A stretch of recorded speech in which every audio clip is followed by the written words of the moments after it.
wala pang, still negotiating, pero we're just finalizing. Negotiating and finalizing.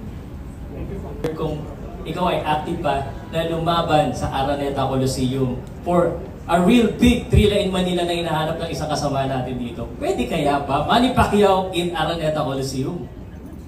Possible naman kasi like you said na active pa naman ako. So kung may opportunity na lumaban ako, why not? I mean, dito sa Araneta Coliseum.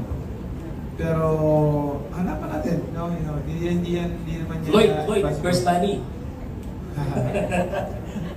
Hindi na tayo dito yun. Okay.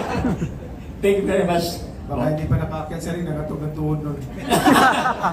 Yun, ayos. Okay, thank you to our friends in the media.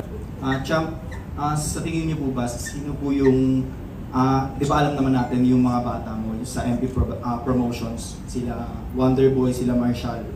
And sa tingin niyo po ba, sino po yung may pinakamalapit na playing style doon sa mga mashup kay Ali and Fraser? Iba yung mga style nila eh. Si Yumer, malaki ang pag-asa nito maging world champion. At saka si Mindoro, yung rising natin na magaling din, knockout artist natin. Si Martin, nandyan din.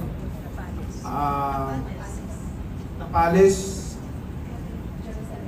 Jerusalem. Ang dami nating alam niyo, marami tayong mga magagaling na mga boksingero, kaso lang kailangan nating bigyan sila ng break, chance pa to showcase their talent sa international. At hindi lagi sila nagdadasal na may tutulong sa kanila para mabigyan sila ng break na lumaban sa international. Like this magganitong promotion na pang-world. Ano po masasabi sa mga fans na sinasabi na hindi naman po parehas yung match-up nung yung Thrilla 1 sa Thrilla 2? Like, hindi sobrang boom yung match-up, like, hindi sobrang kilala, hindi katulad ng mga nung laban dati na mga sikat talaga na yung lumalaban. Hindi natin makumpara kasi noon kaysa ngayon, kasi yung social media ngayon masyadong malaki. Kumpara noon, wala pang cellphone, wala pang social media, so hindi pa masyadong pero although ganun pa man, talagang kilala yung Thrilla Manila promotion, yung fight nila Muhammad Ali.